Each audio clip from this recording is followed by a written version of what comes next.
بسم اللہ الرحمن الرحیم۔ کتاب کا نام ملکہ بخارا، مصنف الماس M.A۔ تاریخ کے ایک گمنام مجاہد المحلب ابن ابی صفرہ کی داستان۔ ایپیسوڈ 7۔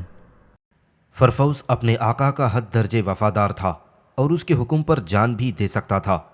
جہاں تک ملکہ قبا خاتون کا تعلق تھا، فرفوس کے دل میں ملکہ کا بھی بہت احترام تھا، مگر سپہ سالار بیگدار کے حکم کے سامنے وہ ملکہ کے حکم کو کوئی وقت نہ دیتا تھا۔ ہاں، وہ یہ ضرور چاہتا تھا کہ کسی صورت بیگدار اور ملکہ میں صلح ہو جائے اور قلعے میں خانہ جنگی نہ ہو۔ سپہ سالار کے پاس سے واپس آتے ہی اس نے اپنے خاص دستے سے 50 سپاہیوں کا انتخاب کیا اور انہیں لے کر شاہی مہمان خانے کی طرف روانہ ہوا۔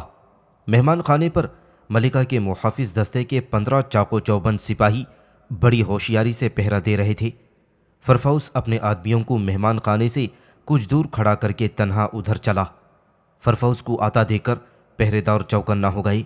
پہرے داروں کے سردار نے آگے بڑھ کر فرفوس کو ادب سے کہا اور دریافت کیا، نائب سپہ سالار نے اس وقت آنے کی زحمت کیوں گوارا کی؟ فرفوس نے اپنے منصوبے کے مطابق جواب دیا، میں مسلم مہمان کو ملکہ ترکستان کے حضور پیش کرنا چاہتا ہوں اور اسے لے جانے کے لیے آیا ہوں۔ آپ کو یہ حکم کس نے دیا ہے نائب محترم؟ سردار نے پوچھا۔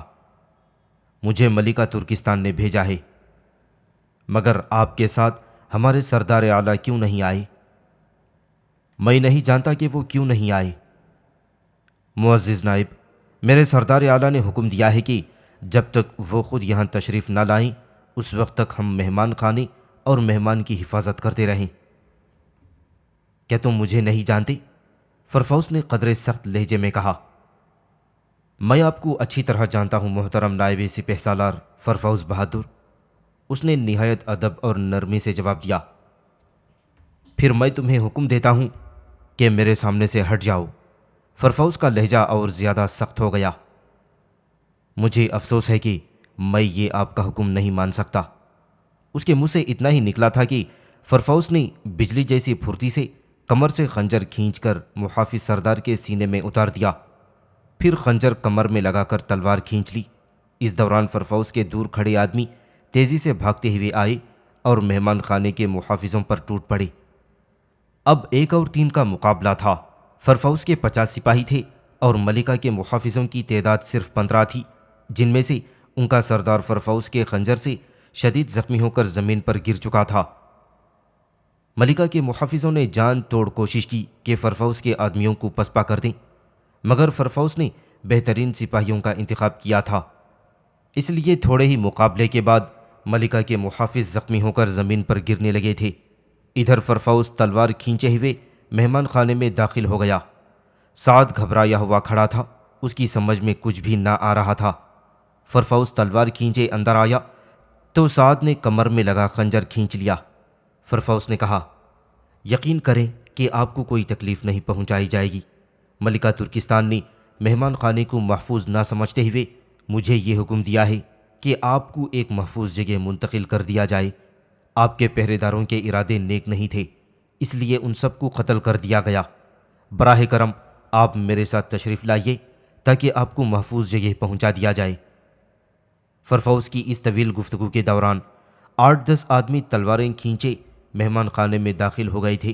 سعد کے ہاتھ میں کھلا ہوا خنجر تھا۔ خنجر سے وہ زیادہ سے زیادہ ایک آدمی کو قتل کر سکتا تھا، اس کے بعد اس کا گرفتار ہونا لازمی تھا۔ یہ بھی ہو سکتا تھا کہ اس کوشش میں وہ خود بھی زخمی ہو جائے۔ سعد کو اس بات کا بھی یقین تھا کہ اسے محفوظ جگہ منتقل کرنے کے بہانے شرافت سے گرفتار کرنا مقصود تھا، اور ان حالات میں سعد نے سعی ناکام کا سہارا نہیں لیا۔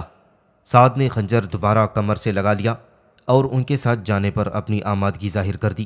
فرفوس نے اپنے آدمیوں کو حکم دیا کہ وہ 10 قدم کے فاصلے سے ان کے پیچھے چلیں۔ اس وقت تک میدان صاف ہو چکا تھا۔ ملکہ کے محافظ سپاہیوں کی لاشیں ہٹا دی گئی تھیں اور کسی حد تک فرش سے خون کے نشانات بھی مٹا دیے گئے تھے۔ فرفوس نے سعد کے ہاتھ میں ہاتھ ڈال لیا اور اب وہ اس طرح چل رہا تھا جیسے 2 دوست چلتے ہیں۔ وہ دونوں آگے آگے چل رہے تھے اور فرفوس کے سپاہی کچھ دور فاصلے سے پیچھے لگے چل رہے تھے۔ وہ محل کے مختلف راہداریوں سے گزر رہے تھے کہ اچانک ایک موڑ پر فرفوس کے سامنے ایک کنیز نمودار ہوئی۔ فرفوس کے قدم رک گئے اور اس نے مسکراتے ہوئے کنیز سے کہا، زاشی، خیریت سے تو ہو؟ زاشی منہ کھولے پتھرائی آنکھوں سے انہیں دیکھ رہی تھی۔ اس نے فرفوس کو کوئی جواب نہ دیا، یا پھر صدمے کی وجہ سے اس کی زبان سے کوئی لفظ نہ نکل سکا۔ اسے خاموش دیکھ کر فرفوس نے کہا، زاشی، افسوس ہے کہ مجھے یہ قدم اٹھانا پڑا، مگر میں مجبور تھا۔ جس طرح تم ملکہ ترکستان کے حکم سے انکار نہیں کر سکتی، اس طرح میں اپنے بیگدار کے حکم سے سرتاب بھی نہیں کر سکتا۔ سامعین سے گزارش کی جاتی ہے کہ ہمارے دونوں چینلز کے پلیٹ فارم سے جتنی بھی آڈیو بکس کی ریکارڈنگ کمپلیٹ ہو چکی ہے اسے خود بھی سنیں اور زیادہ سے زیادہ شیئر کرنے کی کوشش کریں، اور ہمارے سوشل میڈیا پلیٹ فارم کے لنکس ڈسکرپشن میں دیے گئے ہیں۔ ہمیں سبسکرائب اور فالو ضرور کریں تاکہ آپ کو ضروری اپڈیٹس ملتے رہیں، اور ہماری ٹیم کی فنانشیل سپورٹ کے لیے پیٹریون کی لنک ضرور چیک کریں۔ جزاک اللہ۔ ٹھیک کہہ رہے ہو فرفوس، زاشی نے خود کو سنبھالتے ہوئے کہا، یہ ہماری مجبوریاں ہیں۔ جب تم نے اتنا بتا دیا ہے تو کیا یہ بتانا پسند کرو گے کہ اس مجبور مہمان کا انجام کیا ہوگا؟ اس سلسلے میں تم مطمئن رہو زاشی، فرفوس نے بے تکلفی سے جواب دیا۔ یہ مہمان جہاں بھی رہے گا مہمان ہی رہے گا، اس کی جان کو کوئی خطرہ نہیں۔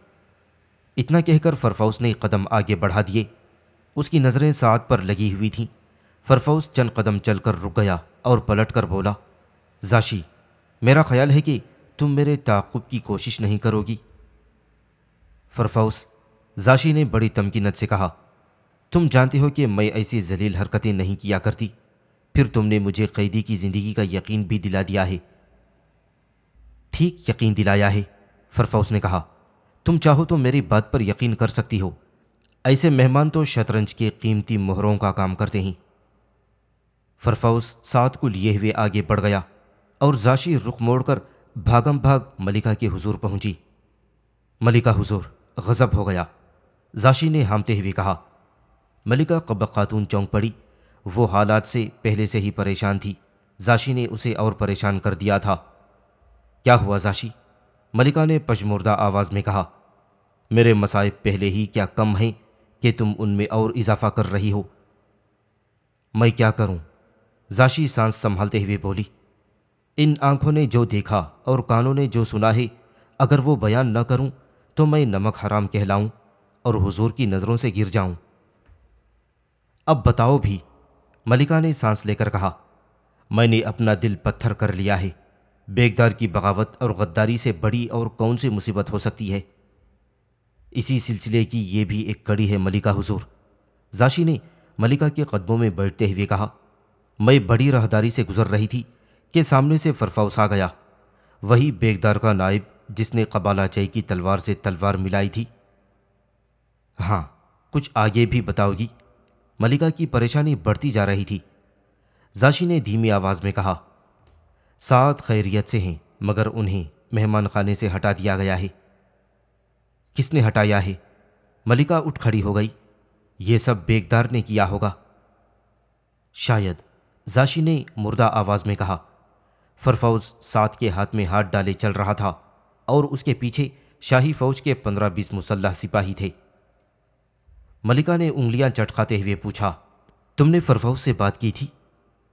زاشی نے بتایا، میں نے اس سے بات نہیں کی، مگر اس نے خود مجھے مخاطب کیا اور یقین دلایا کہ سعد کی جان کو کوئی خطرہ نہیں، اور پھر یہ کہ سعد کو مہمان خانے سے زیادہ محفوظ جگہ پر لے جایا جا رہا ہے۔ مگر مہمان خانے پر تو میرے محافظوں کا پہرا تھا، ملکہ نے سوچتے ہوئے پوچھا۔ میں یہ دیکھ کر سیدھے آپ کے پاس پہنچ گئی، زاشی نے کہا، حکم ہو تو جا کر دیکھوں کہ ان محافظوں کا کیا انجام ہوا ہے۔ میرا خیال ہے انہیں قتل کر دیا گیا ہوگا، ملکہ نے اپنا خیال ظاہر کیا، مگر تم جاؤ اور صحیح خبر لے کر آؤ۔ زاشی چلی گئی اور تھوڑی دیر بعد پھر واپس آ گئی۔ ملکہ کا خیال بالکل صحیح تھا۔ فرفوس نے 50 آدمیوں کے ساتھ 15 محافظوں کو گھیر لیا تھا اور انہیں واپس جانے پر مجبور کیا، مگر انہوں نے تلواریں کھینچ لیں اور سب کے سب ایک ایک کر کے ملکہ حضور پر قربان ہو گئے۔ یہ بہت برا ہوا زاشی، ملکہ نے پریشانی کے عالم میں کہا۔ سعد کو کوئی نقصان پہنچا تو میں مسلم سپہ سالار کو منہ دکھانے کے قابل نہیں رہوں گی۔ میں نے ان سے سعد کی جان کی حفاظت کا وعدہ کیا ہے۔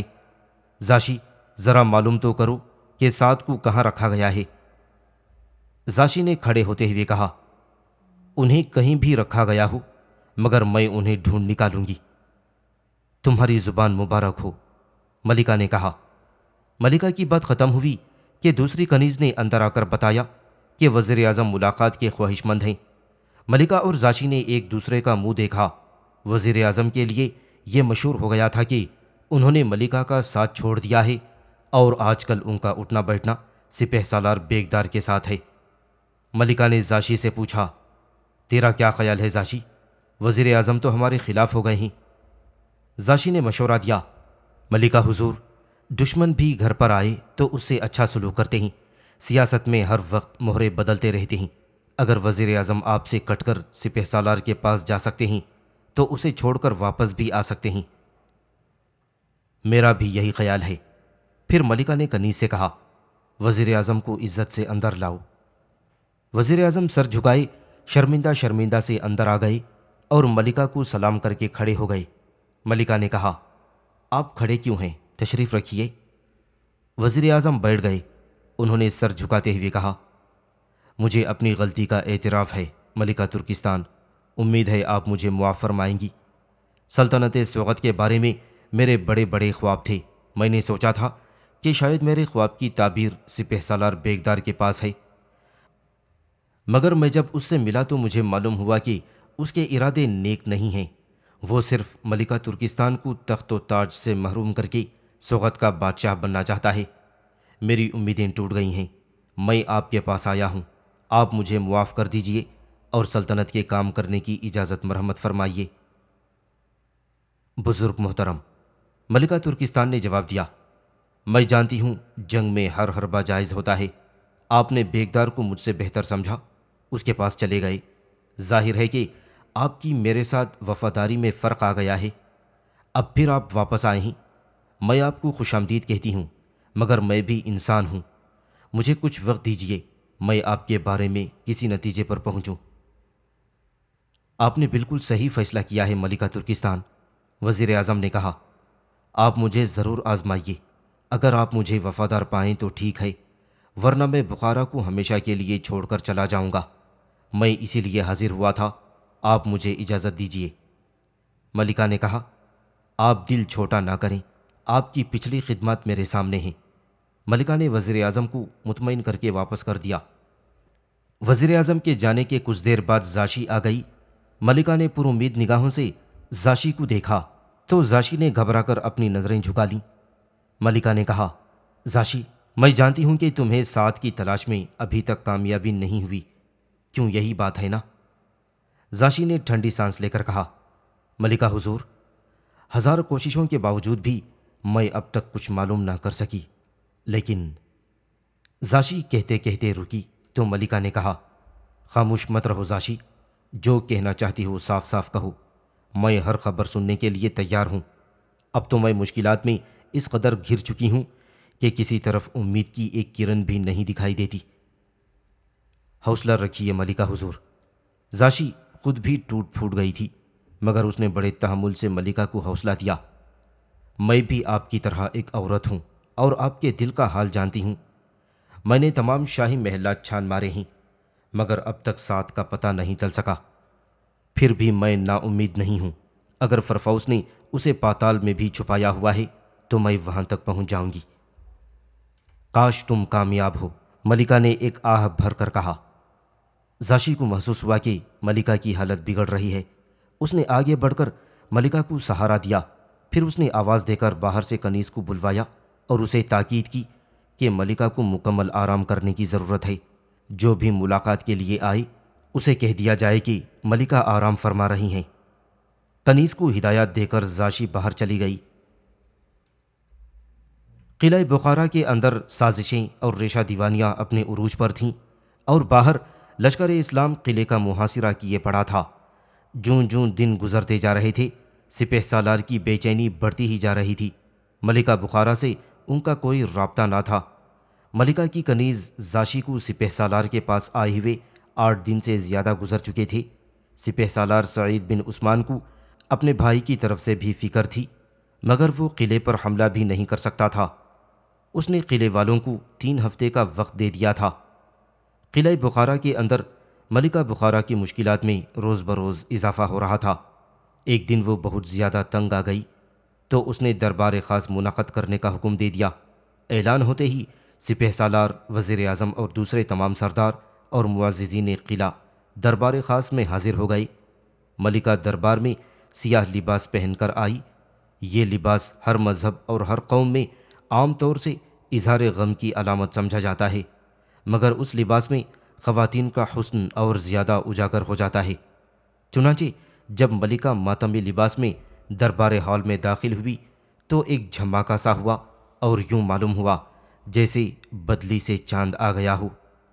ملکہ کے استقبال کرنے کے لیے تمام درباری کھڑے ہو گئے۔ سپہ سالار بیگدار نے چاہا کہ وہ ملکہ کے استقبال میں کھڑا نہ ہو، مگر اس کے نائب فرفوس نے اسے ٹہوکا مار کر یاد دلایا اور کھڑے ہونے پر مجبور کر دیا۔ ملکہ نے درباریوں کو بالکل انتظار میں نہ رکھا اور اپنے دل کے بوجھ کو الفاظ میں منتقل کرنا شروع کر دیا۔ ملکہ نے کہا، اے سلطنت سوغد اور ملکہ قبہ خاتون کے وفاداروں، میں اس طوفان کو دیکھ رہی ہوں جو بڑھتے بڑھتے قلعہ بخارا کی فصیلوں تک پہنچ گیا ہے۔ ان حملہ آوروں کی تعداد دیکھنے میں اگرچہ قلیل معلوم ہوتی ہے، مگر اس قلیل تعداد لشکر نے خراسان کی 3 سلطنتوں کو تہ و بالا کر ڈالا ہے اور اب ہمارے دروازے پر دستک دے رہا ہے۔ مجھے اپنی بہادر فوج پر فخر ہے۔ میں جانتی ہوں کہ وہ میرے اشارے پر کٹ مرے گی، مگر جس جنگ کا بھیانک انجام مجھے پہلے ہی نظر آ رہا ہے اس میں اپنے لشکر کو میں نہیں جھونک سکتی۔ مجھے اپنی فوج سے محبت ہے۔ میں اپنی رعایا کی سلامتی چاہتی ہوں۔ میں نے مسلم سپہ سالار کے پاس امن وفد بھیجا تھا اور اس وفد کی سرداری خود ملکہ قبہ خاتون نے کی تھی۔ یہ آواز بیگدار کی تھی جس نے ملکہ بخارا کی تقریر میں گڑبڑ پیدا کرنے کی کوشش کی۔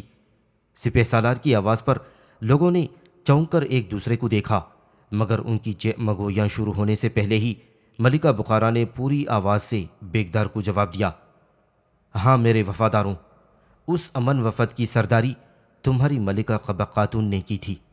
جب تمہاری ملکہ میدان جنگ میں اپنے لشکر کی کمان کر سکتی ہے تو امن وفد کی سرداری پر سپہ سالار بیگدار کو کیوں اعتراض ہے؟ اس وفد میں میرے ساتھ وزیر اعظم اور 10 اور مرد و خواتین تھیں۔ وفد کی اہمیت کے پیش نظر میں نے اس میں بھیز بدل کر شرکت کی اور مسلم سپہ سالار سے بذات خود گفتگو کی۔ مسلم سردار نے میرے سامنے 3 شرطیں رکھیں جن پر جنگ رک سکتی تھی اور مسلمان لشکر قلعے پر حملہ کیے بغیر آگے بڑھ سکتا تھا۔ ہمیں کوئی شرط منظور نہیں، بیگدار نے پھر ملکہ کی بات کاٹی۔ اس پر ملکہ نے کڑکدار آواز میں جواب دیا، میں نے اپنا مقدمہ دربار خاص میں پیش کیا ہے، میرا فیصلہ بھی دربار خاص ہی کرے گا، سپہ سالار کو تنہا فیصلہ کرنے کا اختیار نہیں۔ فرفوس نے پھر سپہ سالار کا ہاتھ دبایا کہ وہ خاموش رہے۔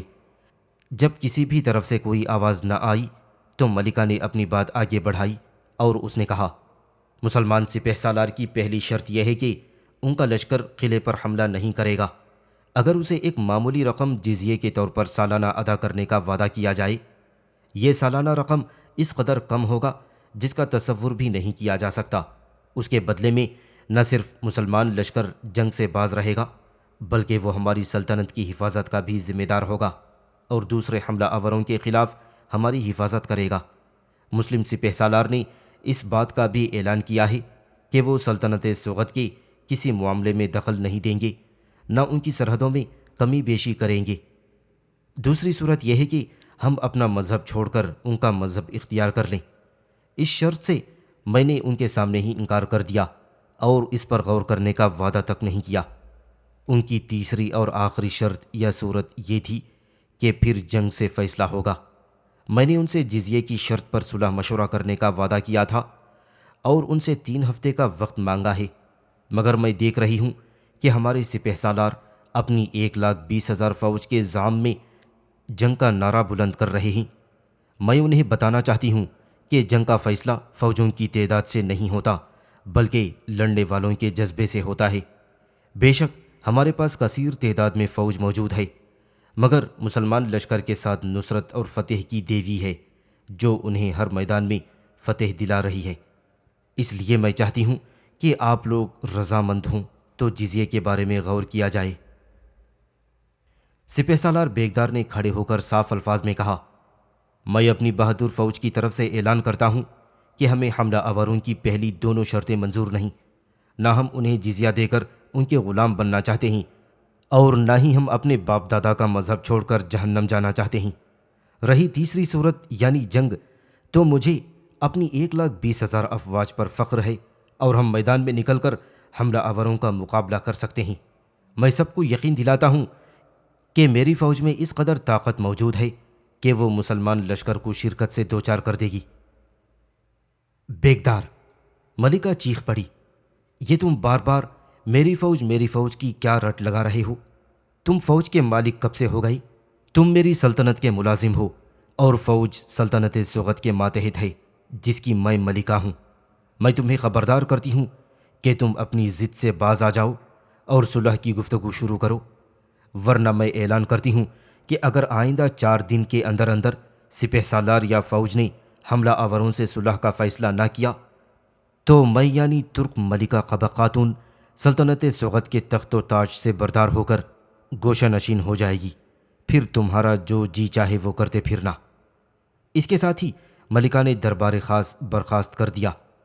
ممکن ہے کہ ملکہ کی جذباتی تقریر سے لوگوں پر اثر ہوا ہو، مگر وہ لوگ سپہ سالار کے خوف سے منہ سے کچھ بول نہ سکتے تھے۔ بیگدار پر اس کا یہ اثر ہوا تھا کہ اس نے ملکہ سے ڈرنے کے بجائے اور زیادہ ہاتھ پیر نکالے۔ اس نے اپنے طور پر ایک جنگی کمیٹی تشکیل دی اور ملکہ کے پورے اختیارات اپنے ہاتھ میں لے لیے۔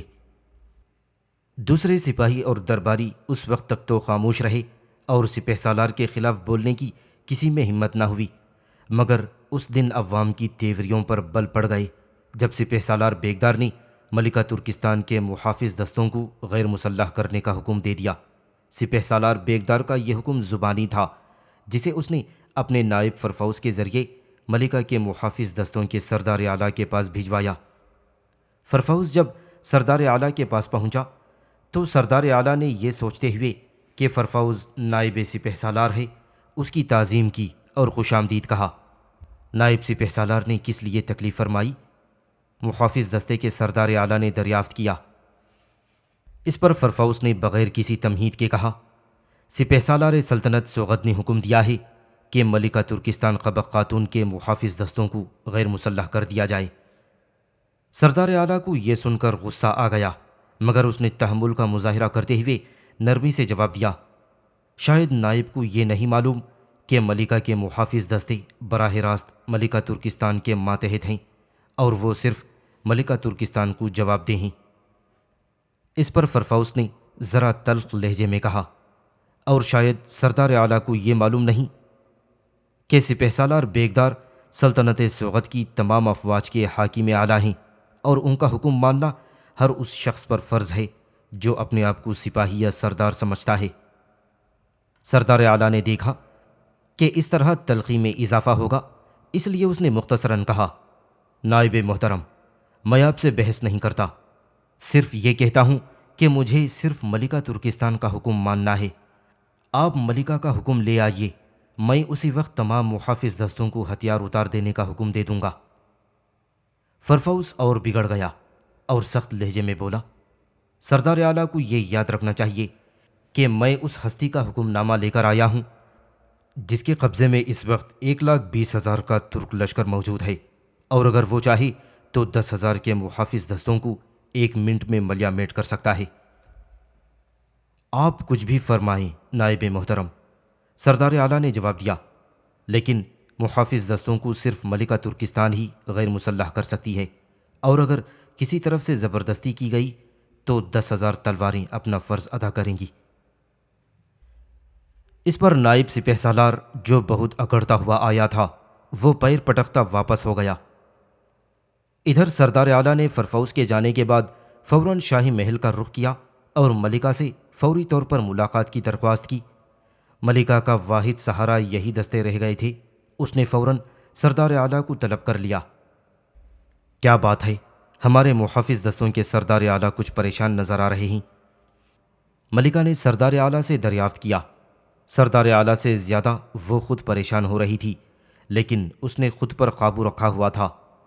سردار اعلیٰ نے ٹہر ٹہر کر کہنا شروع کیا، ملکہ محترم، شاہی فوجوں کے نائب سپہ سالار فرفوس میرے پاس آئے تھے۔ انہوں نے مجھے بتایا کہ ان کے سپہ سالار نے حکم دیا ہے کہ ملکہ ترکستان کے تمام محافظ دستوں کو فوری طور پر غیر مسلح کر دیا جائے۔ ملکہ نے پوچھا، کیا انہوں نے اس کی کوئی وجہ بتائی؟ جی نہیں ملکہ ترکستان، سردار اعلیٰ نے کہا، انہوں نے یہ بھی فرمایا کہ یہ اس ہستی کا حکم ہے جس کے قبضے میں اس وقت 1,20,000 کا ترک لشکر موجود ہے۔ اور کچھ کہا تھا اس نے؟ ملکہ اگرچہ بہت پریشان تھی، مگر وہ بڑے تحمل سے گفتگو کر رہی تھی۔ اس کے چہرے سے قطعی ظاہر نہیں ہو رہا تھا کہ وہ پریشان ہے۔ سردار اعلیٰ نے سوچتے ہوئے کہا، جی ہاں، انہوں نے بہت کچھ کہا تھا، جس میں تنبیہ تھی کہ اگر سپہ سالار چاہیں تو وہ محافظ دستوں کو 1 منٹ میں ملیا میٹ کر سکتے ہیں۔ ملکہ کچھ دیر سوچتی رہی اور پھر بولی، تم نے کیا جواب دیا اسے؟ ملکہ ترکستان، میں نے صاف صاف الفاظ میں کہہ دیا کہ ہم براہ راست ملکہ ترکستان کے ماتحت ہیں اور ہم صرف ملکہ کا حکم مانتے ہیں۔ اگر سپہ سالار نے ہم پر زیادتی کرنے کی کوشش کی تو وہ اپنے خلاف ہماری 10,000 تلواریں بلند دیکھیں گے۔ شاباش ہے تم پر، ملکہ نے تعریف کی، مجھے اپنے وفادار دستوں پر فخر ہے۔ میں اس وقت تمہارے سامنے اعلان کرتی ہوں کہ اگر تم پر حملہ کیا جائے تو تم فوراً مجھے اطلاع دینا، پھر تم دیکھو گے کہ سپہ سالار کے مقابلے پر صرف 10,000 تلواریں نہیں بلکہ ان کی تعداد 10,001 تلواریں ہوں گی۔ ملکہ ترکستان تلوار بلند کر کے تمہارے سامنے اس غدار بے اقدار کا مقابلہ کرے گی۔ سردار اعلیٰ نے فوراً سر جھکا دیا اور اعلان کر دیا، مجھے اور میرے دستوں کو ملکہ ترکستان پر فخر ہے۔ اگر ایسا وقت آیا تو ملکہ ترکستان ملاحظہ فرمائیں گی کہ ان کے محافظ کس طرح دشمن کا مقابلہ کرتے ہیں اور اپنی قابل فخر ملکہ پر قربان ہو جاتے ہیں۔ ملکہ ترکستان قبق خاتون کی آنکھوں میں خوشی کے آنسو چمکنے لگے۔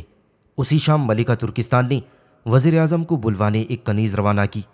کنیز ابھی شاہی محل کے دروازے پر پہنچی تھی کہ اسے وزیر اعظم سواری سے اترتے دکھائی دیے۔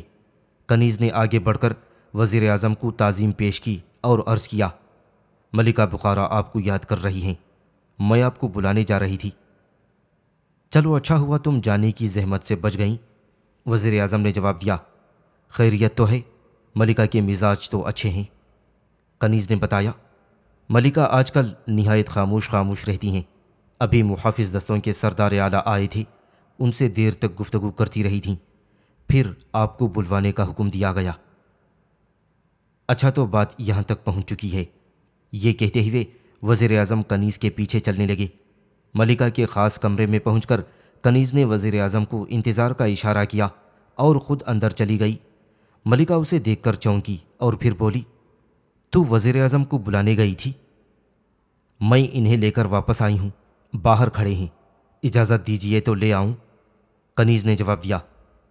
ملکہ نے سنبھلتے ہوئے کہا، یہ کیوں نہیں کہتی کہ تجھے جانے کی ضرورت نہیں پڑی اور وہ خود تشریف لے آئے؟ جی ہاں، ایسا ہی ہوا ہے، کنیز نے قبول کر لیا۔ پھر کھڑی کیوں ہو، انہیں عزت سے اندر لے آؤ۔ کنیز پھر واپس چلی گئی۔ تشریف لے چلیے، کنیز نے وزیر اعظم سے کہا، اور پھر وزیر اعظم سر جھکائے کنیز کے پیچھے ملکہ کے کمرے میں داخل ہو گئے۔